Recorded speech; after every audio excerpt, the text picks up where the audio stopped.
From the State House, shortly you get to know details of a just inaugurated Presidential Economic Coordination Council, which promises to be another game changer in the revitalization process of the nation's economy. New council to pursue comprehensive economic coordination and planning system for Nigeria. All of these investments have cost a lot of money, and these things have to be recouped, repaid. Federal government announces new mining rates to strengthen ease of doing business. Who among you here has not eaten GM product? As long as you buy from supermarket and it's packaged. Imperatives for national food security propel advocacy for food biodiversity in Nigeria.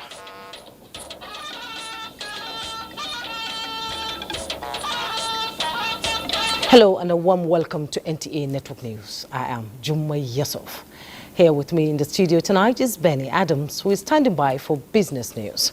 Now, you remember you can watch this news broadcast live on nta.live/ng and also on our other social media platforms displayed on your screen. Thanks for joining us. We kickstart today with the news from the presidency as President Bola Tinubu has inaugurated a Presidential Economic Coordination Council as another strategy to revitalize the country's economy. State House correspondent Musbau Wahab reports on government's economic commitments and the tasks before the new council. Nigeria, in dire need of homegrown solutions for local challenges. Likely successful Nigerian entrepreneurs, established economists, and other relevant players got a new core for another critical national assignment to help the nation's economy.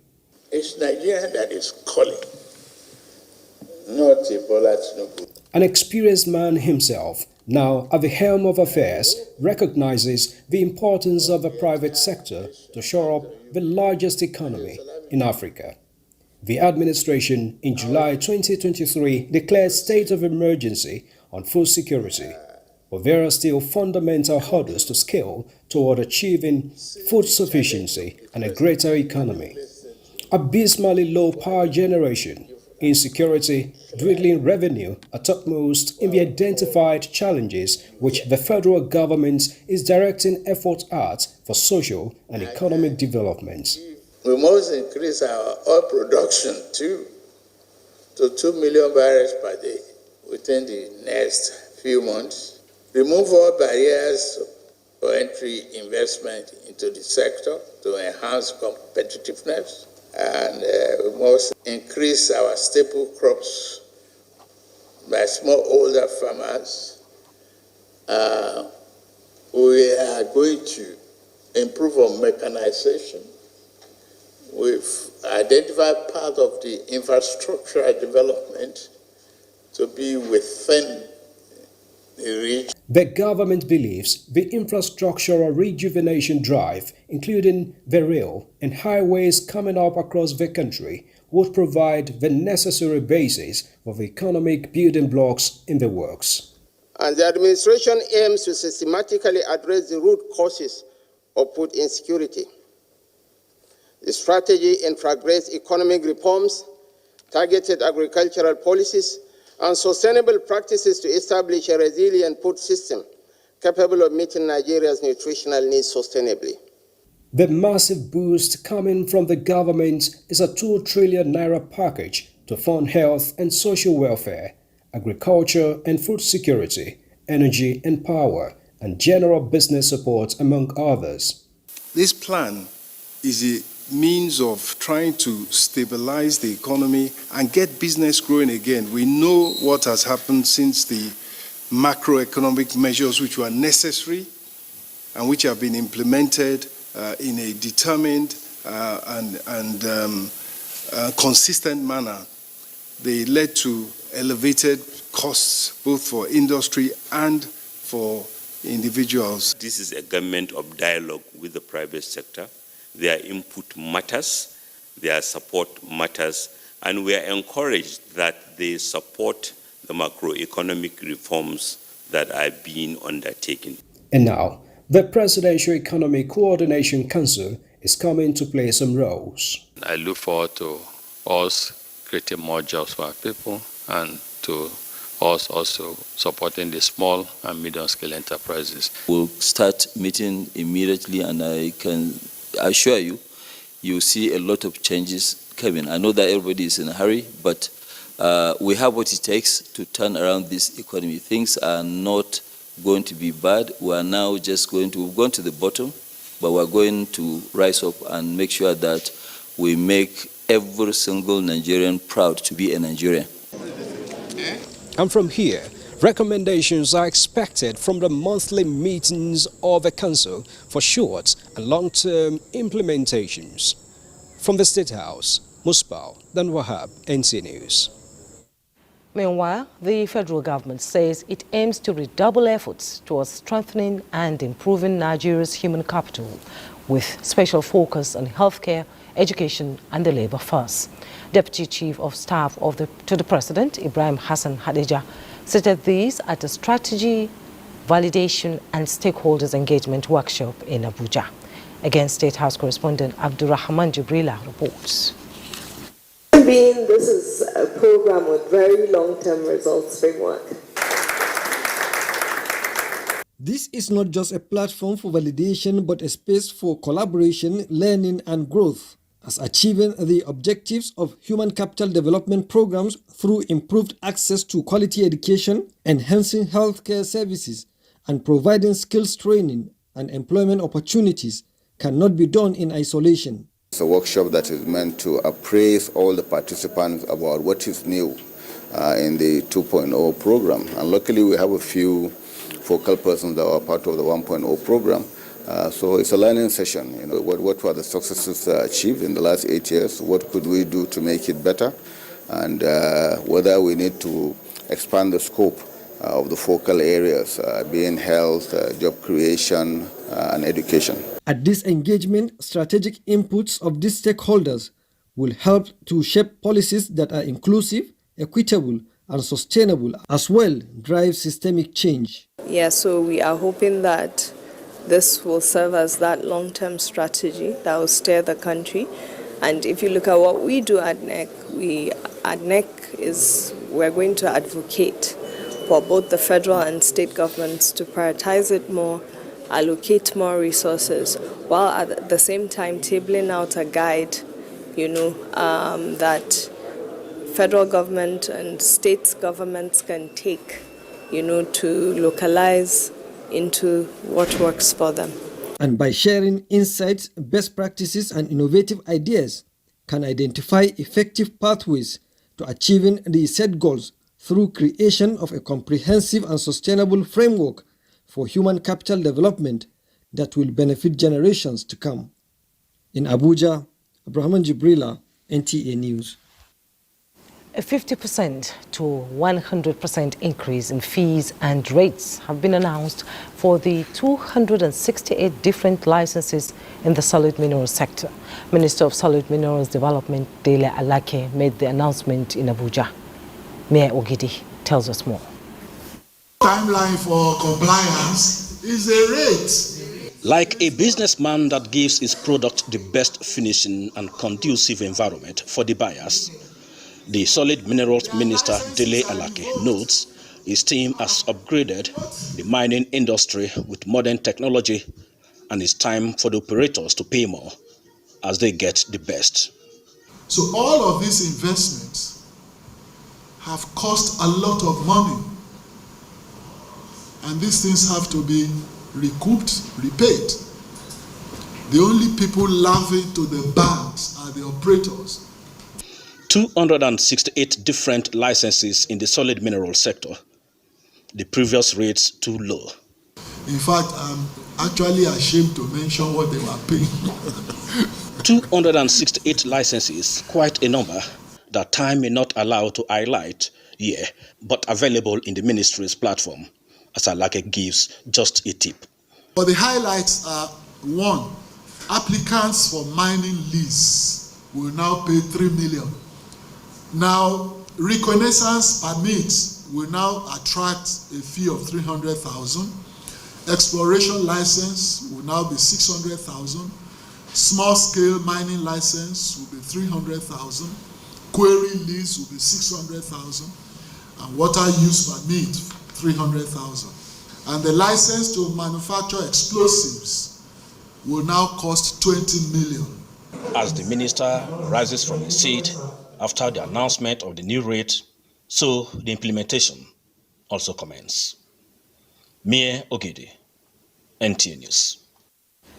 Now, for more explanation and understanding on the new rates and charges for mining services in Nigeria, let's bring in Professor Benga Okunola, who joins us via Zoom from Ibadan. He is the head of Geology Department, University of Ibadan, and President, Geological Society of Nigeria. He also was once presided over the Nigerian Mining and Geosciences Society. You're welcome to Network News, Prof.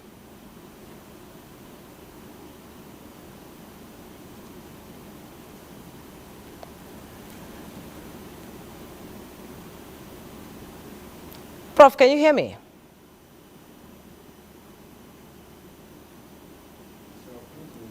You're welcome to Network News, Prof.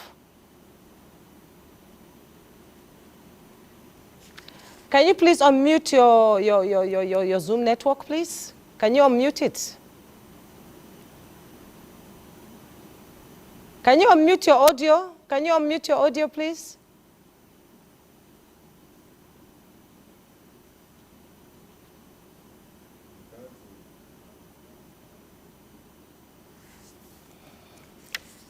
We seem to have a problem with the network, but I believe we'll return to the Prof for more understanding of the mining tax. Now, moving on, Senate has passed for second reading bill that seeks to remove the Nigeria Police Force from the contributory pension scheme under the management of Pension Commission, PENCOM. This would enable the establishment of a police pension board for improved disengagement emoluments as obtained in other sister security agencies. National Assembly correspondent Lami Ali reports on these and other considerations during Thursday's plenary. Leading the debate as plenary sponsor of the bill, Senator Bino Siaru pointed out that though the Nigeria Police is the principal law enforcement agency, it is the only security agency left in the contributory pension, which under the current arrangements, a deputy superintendent of police receives a pension gratuity of 2.5 million naira. That is 19.5% of the 12.8 million naira a DSP's equivalent in the Army, Navy and Air Force receives. The report of the Conference Committee on the bill that increased the salary of judicial officers was adopted.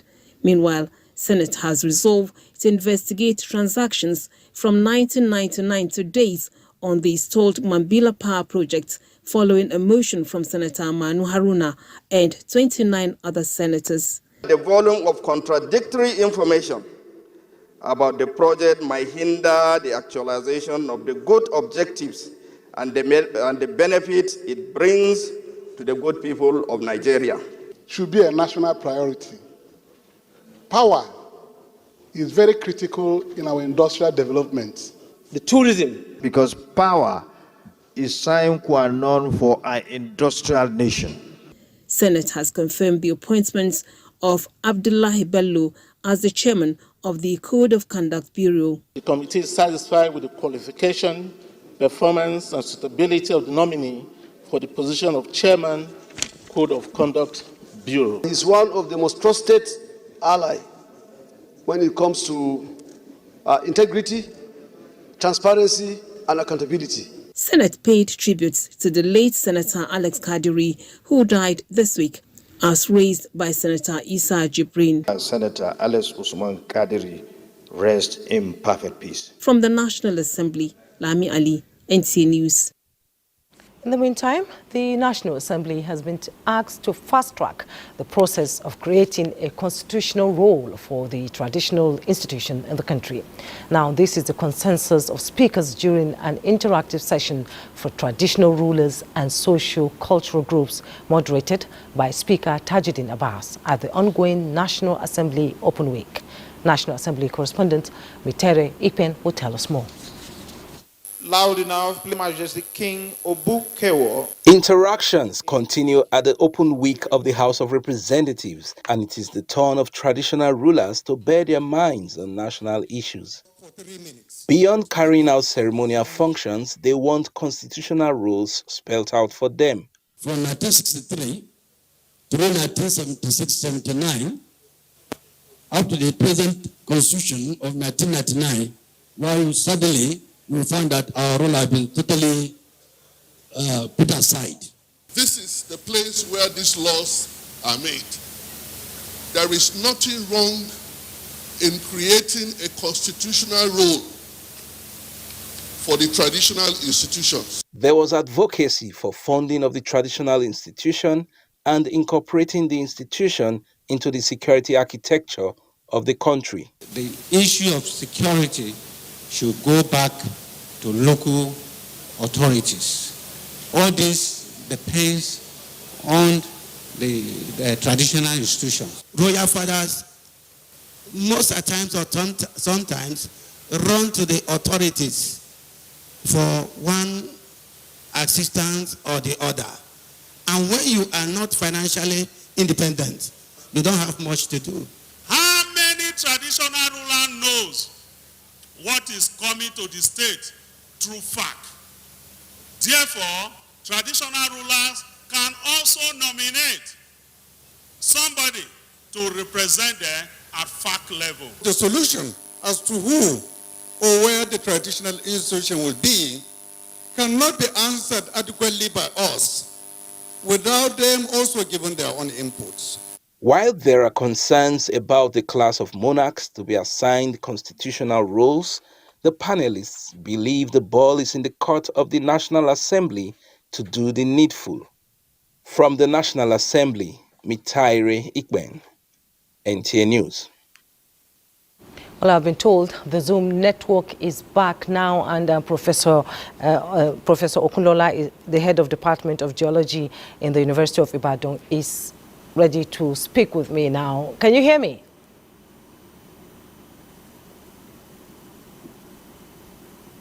Can you unmute your audio, please?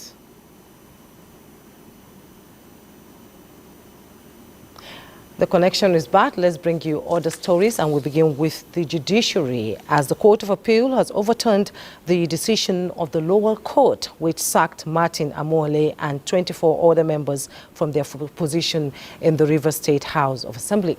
The three-man panel of justices led by Justice Jimmy Olukayode Bada in their ruling dismissed the ex parte order given by the High Court of Rivers State, stopping Martin Amoale from parading himself as Speaker of the Rivers State House of Assembly. It also dismissed the decision of the State High Court stopping 24 other members of the Assembly from accessing the complex or carrying out any such legislative assignment in the name of the Rivers State House of Assembly. The appellate court, in determining the issue of jurisdiction of the lower court to hear and grant an ex parte order, held that the Federal High Court is exclusively and mandatorily the only court that can hear such matters, and not a high court judge, a state high court judge. We'll take a break now. More stories when we return. Don't go. You're welcome back, and for more reports from the judiciary, a federal high court in Abuja division has invalidated the People's Democratic Party's primary election that produced Asiu Ighodalo as party's candidate in September governorship election in Oyo State. The presiding judge, Justice Inyang Eko, held that the PDP's primary held on February 22nd failed to comply with the Electoral Act 2022 and the guidelines for the conduct of the poll and the party's constitution. He held that the returning officers who prepared the result sheets only sat down in a place to manufacture the outcome of the primary. adding that the exclusion of 381 delegates were against the provision of the law. INEC and the PDP were defendants in the matter. And at the Kano State High Court sitting, counsel to Aminu Ado Bayero has withdrawn their representation in the case filed by the Attorney General of Kano State, the Kano State House of Assembly, and its Speaker against the 5 disposed emirs and orders. The presiding judge, Justice Amina Adamu Aliyu, after hearing submissions and responses from the applicant and defendant's counsel, adjourned sitting to the 18th of July for ruling on all applications before the court. Elizabeth Yila Lamido reports. The first defendant's counsel submitted an affidavit of fact on July 3rd, seeking a notice of appeal and a stay of proceedings. He argued that the court should halt its proceedings as the matter is pending before the Court of Appeal. However, the applicant's counsel urged the court to disregard the affidavit, stating it should have been presented through a motion on notice, which was not done, citing Order 6, Rule 4 of the Court of Appeal Rulebook. In response, the first defendant's counsel claimed the High Court has no jurisdiction to address the matter, as it falls under the purview of the Court of Appeal. Justice Amina Aliyu ruled against the motion for a stay of proceedings, deciding to hear all applications and the substantive suit. The court also overruled the first respondent's request for adjournment to respond to the applications served. Consequently, the first defendant's counsel withdrew their representation, which the court accepted. Counsel to the third, fourth, and fifth defendants moved a motion to set aside the Kano Emirate 2024 repeal law and demanded 1 billion naira in damage for rights violation. The applicant's counsel requested the court disregards this motion due to the lack of a formal application. Justice Amina Aliyu adjourned the hearing to July 18th for ruling on all applications and prohibited all counsels from granting press interviews until her ruling. In Kano, Elizabeth Yila, NTA News. You're up to speed with other news as nature has brought about biodiversity in every aspect of life, including the animals we breed and the plants we grow. Talking about genetically modified products, government agencies say there is no cause for alarm. But beyond the misconceptions, how has Nigeria harnessed GMO to benefit the citizenry? These are issues Salwa Khalil Ibrahim seeks to find answers to. Who among you here has not eaten GM product? As long as you buy from supermarket and it's packaged. Genetically modified organisms, GMOs, are plants, animals, or microorganisms whose genetic makeup has been altered to suit certain conditions. These genetically modified organisms have the potential to revolutionize our approach to addressing pressing global challenges, such as food scarcity, malnutrition, and also environmental sustainability. As many countries around the world have adopted this practice, Nigerians are yet to come to terms with this reality, with many misconceptions about the practice, even when the country is working to meet food sufficiency. Concerned about the misinformations on GMOs, authorities in agricultural research and biotechnology and safety agencies have established that most of the information and visuals making the rounds on social media are unfounded. These organizations sitting on this table are working together almost on a daily basis, meeting, scrutinizing things, and trying to see what are the likely hazards that will befall. Biodiversity as a whole is safe, and we will not compromise on that.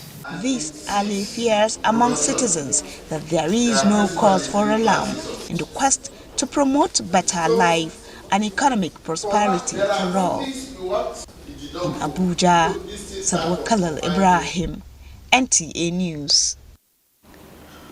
And still on the issue of food biodiversity, let's bring in Ruth Aguele with some facts and figures driving the advocacy for genetically modified foods in Nigeria. Here Ruth. Hello, Jummai. Good to see you. And of course, I'm sure you're aware of the debate or the myth ongoing about GMO, that's the genetically modified organisms. These are foods that have come to stay. Whether we like it or not, Nigeria is among countries that have adopted this biotechnology. Let's just look at facts about the GMOs. Now, it's continued, I've just stated that it's a hot debate when we're talking about the myth among food scientists coming out with their facts on how relevant, and the advantage of the BMO seeds, or the foods rather, when modified. Now, it's benefit consumers and also help protect our environment and keep produce on our shelves. We're talking food security. Now, this GMO actually help to bridge that gap for demand when we're talking food productivity. Now, let's look at the advantages of the GMO genetically modified food. Now, tolerance to abiotic stresses, that is cold, drought, salt, heat, and also farmers have an advantage because it is tolerant insecticide, pesticides, pest-resistant crops, reduce reliance on chemical pesticides and pest-resistant crops, reduce post-harvest losses, and also increase the efficiency of mineral usage of the plant.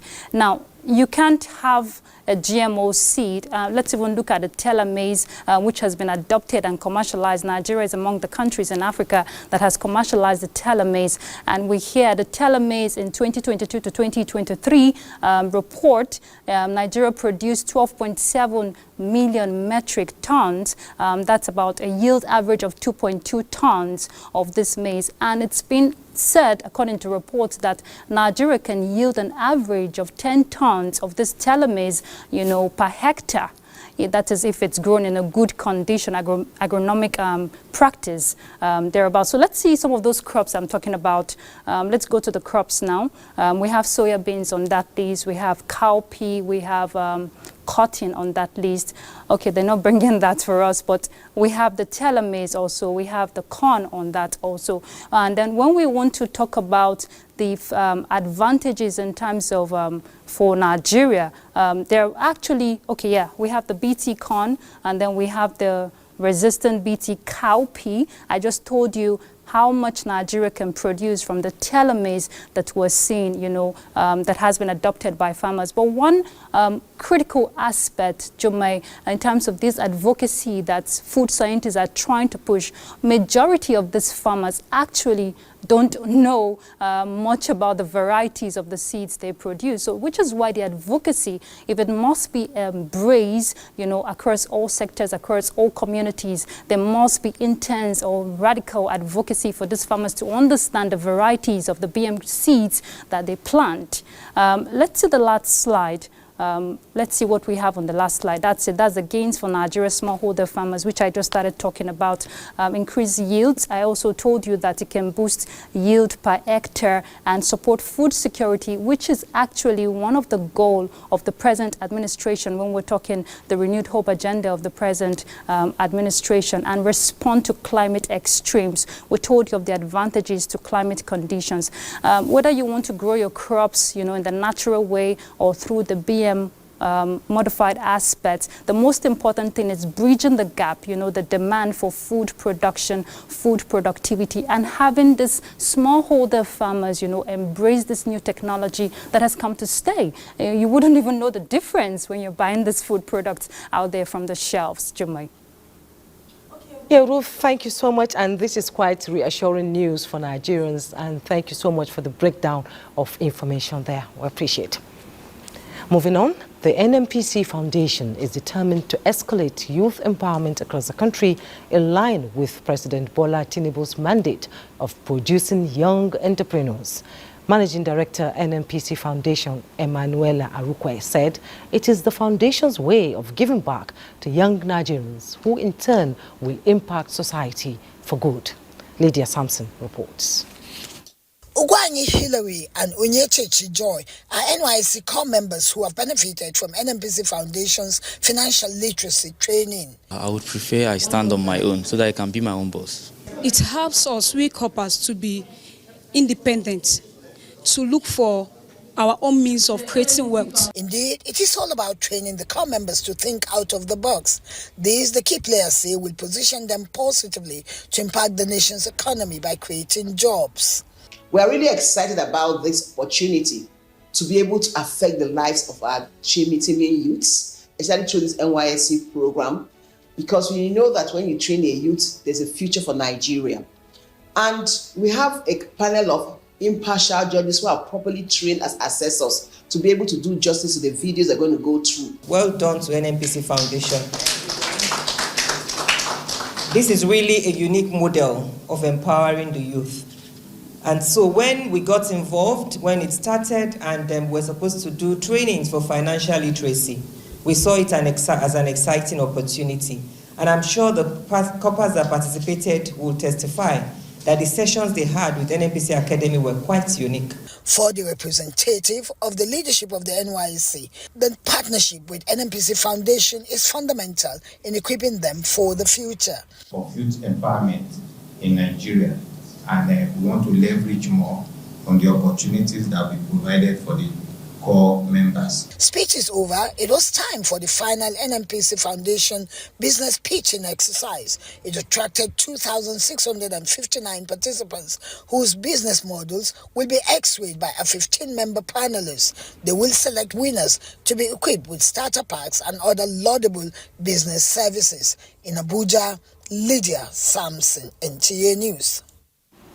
Seplat Energy has handed over to Edo State Government 2 additional laboratories that are equipped with tools and facilities for teaching and learning of science, technology, engineering, arts and mathematics in secondary schools. The 2 laboratories donated to Edo Boys High School and New Era College, Benin City, under Seplat NNPC Joint Venture Innovation Program is to prepare students and teachers for the 21st century learning challenges. Jude Abugo has more. The all-in-one STEAM laboratory will help students in arts, science and technical-based subjects to develop practical knowledge as well as to create an event. Handing over the project to Edo State Ministry of Education at Edo Boys High School, the Director External Affairs and Social Performance Seplat, represented by Senior Manager Social Performance and Investments, said the laboratory is designed to encourage interdisciplinary approach to learning. The STEAM approach to learning encourages students to explore the connections between different subjects, igniting their curiosity and creativity. These laboratories will serve as a hub for learning, where students can engage in hands-on activities, experiments, and projects. Your investment in our future is a beacon of hope and reminder that collective effort can lead to a remarkable achievement. I and my staff will ensure that this facility is put to a maximum use as to achieve the purpose for which it was provided.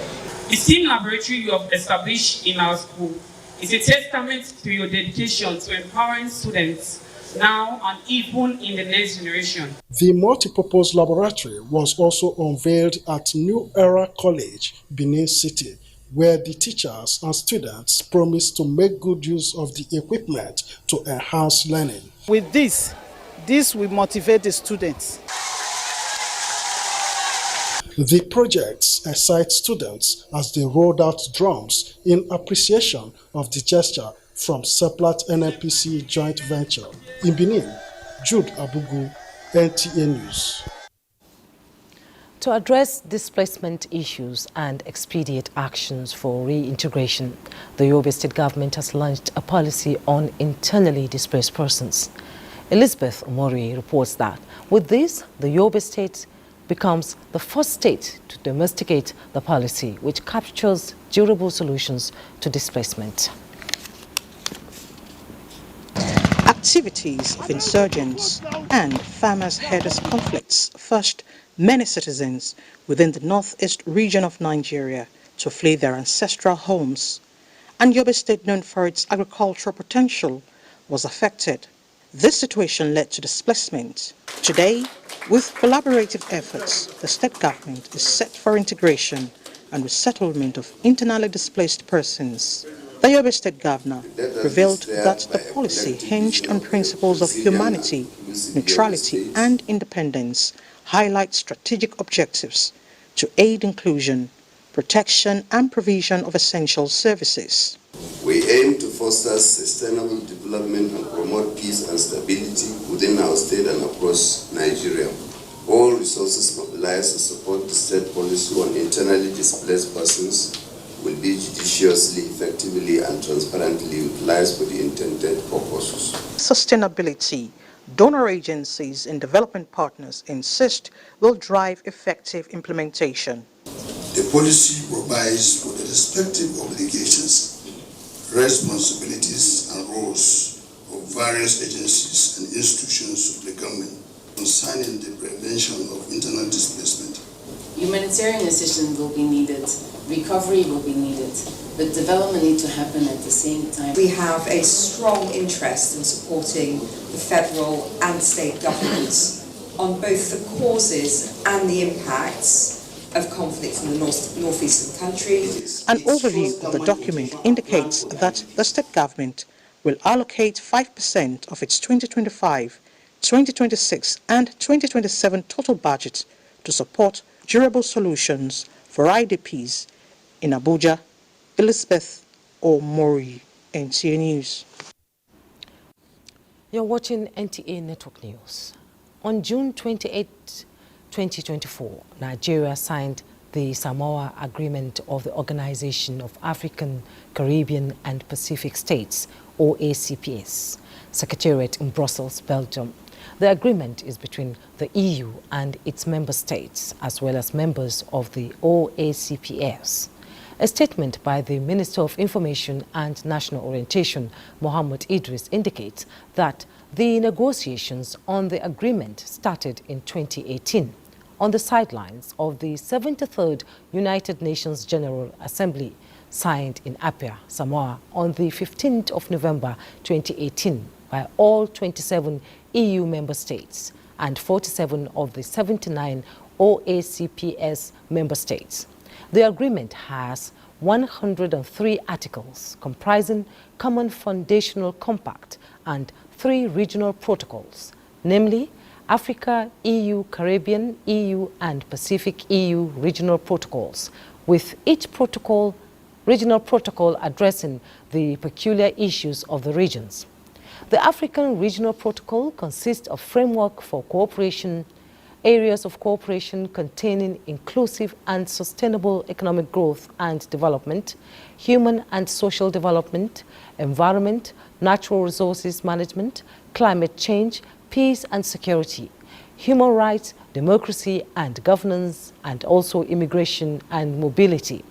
This was after extensive reviews and consultations by the Interministerial Committee convened by the Federal Ministry of Budget and Economic Planning in collaboration with the Ministry of Foreign Affairs and Federal Ministry of Justice.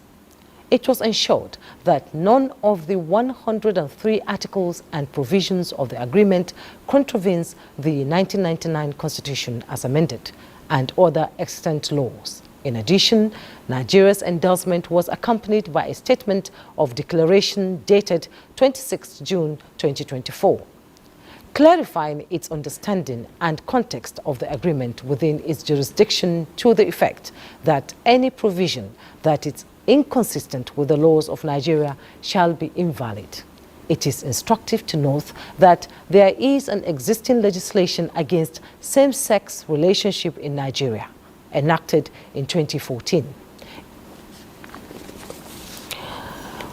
Moving on, we have placed priority on education to ensure inclusive and quality education for all, irrespective of socio-economic backgrounds, says the Minister of Education at the inauguration of governing councils for federal tertiary institutions across the country.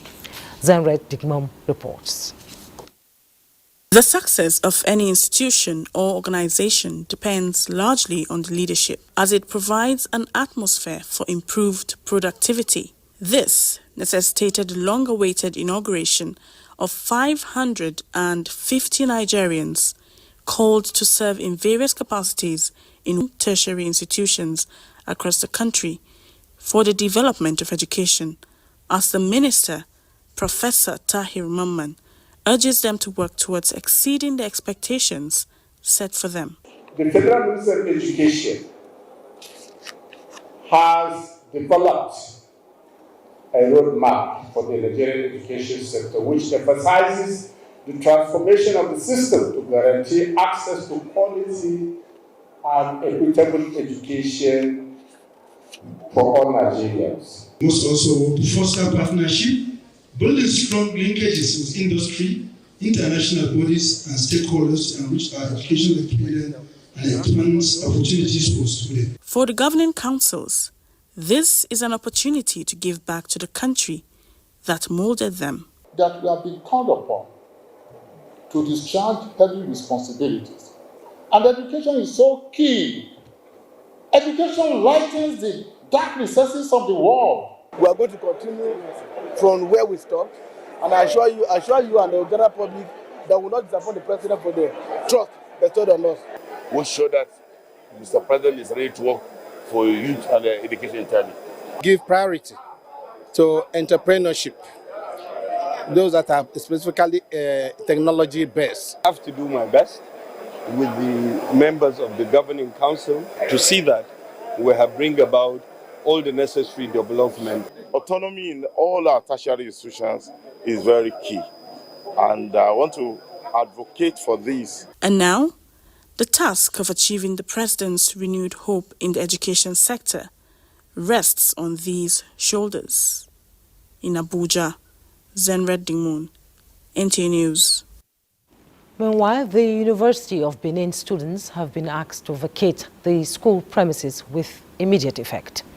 The school's management took the decision to forestall the breakdown of law and order due to the heavy protest by the students, which commenced Wednesday, the 3rd of July 2024.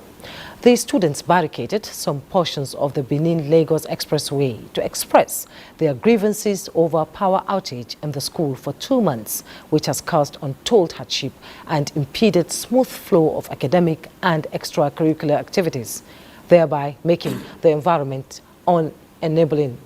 Some students say this action will no doubt cause some form of disruptions to the academic calendar and hope that the necessary steps are taken so the shutdown does not linger. Now, the Chief of Army Staff, Lieutenant General Taurid Lagbaja, says the Nigerian Army will continue to review its strategies to manage complex security challenges as a result of the multidimensional and ever-changing nature of intractable contemporary security environment of the country. This was while addressing participants at the Nigerian Army Day Celebration Lecture 2024 in Jos. Bilkisu Nuhu reports that Lieutenant General Lamide Adeosun, retired, was the guest speaker at the event. The Nigerian Army Day Celebration Lecture 2024 attracted serving and retired officers of the armed forces. With the theme, Transforming the Nigerian Army, Imperative for Combating Contemporary Security Challenges Within Joint Environment, Chief of Army Staff Lieutenant General Taurid Lagbaja says Nigeria has over the years grappled with multidimensional security challenges and has over time deployed kinetic and non-kinetic approaches to address them. We agree that we have done this to the best of our ability for our 2 decades, and the results are how we have everyone to judge based on their point of view and level of understanding or appreciation of development of issues we face as a country vis-a-vis what goes on in our external environment. In a lecture titled Combating Complex Conflicts in Nigeria, Challenges and Strategies, Lieutenant General Lamide Adeosun notes that conflicts are inevitable aspects of human life, which requires deep understanding, creativity, collaboration, as well as willingness to adopt in combating them. Improving the socio-economic well-being of citizens, security sector reforms, improving funding to fight against complex conflicts, and strengthening media regulation, he says, are strategies that will effectively combat complex conflicts in Nigeria.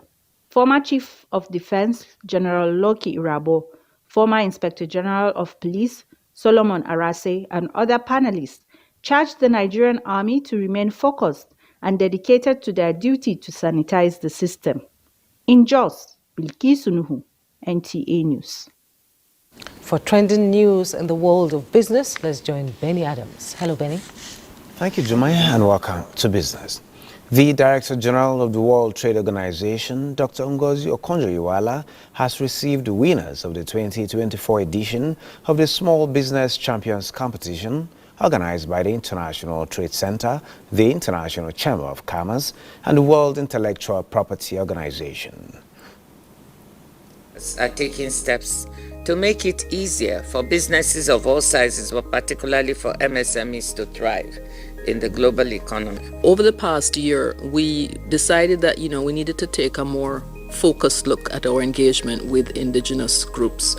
Why? Because we did not have a dedicated approach that was tailored to their specific needs. We need to listen to the people who we want to help.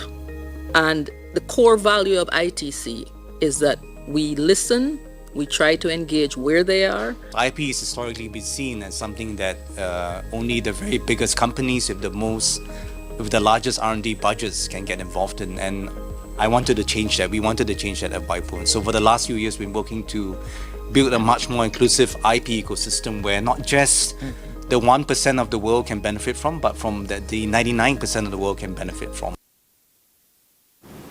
And gold inches up. The weak data fuels as U.S. rate cuts stems bets. Let's take a look at the commodities market at this point. News continues. Britain's vote in a general election just as the European Union announces extra 38% provisional duties on Chinese electric car imports. These are more with Uche Ogochukwu on Global Update. Millions of voters across the United Kingdom cast their ballots in a snap general election that polls predict will hand the opposition Labour Party a landslide win and end nearly a decade and a half of Conservative rule. Around 46 million voters are eligible to elect 650 members of parliament, and parties need at least 326 seats to form a majority government. Issues such as the cost of living, healthcare and housing have dominated voters' concerns. The results are expected to be declared in the early hours of Friday. In another news, the European Union has announced 38% extra provisional duties on Chinese electric car imports. The introduction of tariffs is not an objective per se. It is a means to correct an imbalance, an unfair competitive situation. And from Trinidad and Tobago comes a report that a government audit showed the country's security agency engaged in practices of nepotism and opportunism linked to a cult with a religious calling to be the most suitable persons to replace the country's political leadership. It was discovered that the SSA had adopted an unapproved organizational design structure and staffing. At least 28 members of the country's Strategic Services Agency have been dismissed following the issue. Uche Ugochukwu, NTA News. And that's it on NTA Network News. Thanks so much for your time. I am Jummai Yusuf.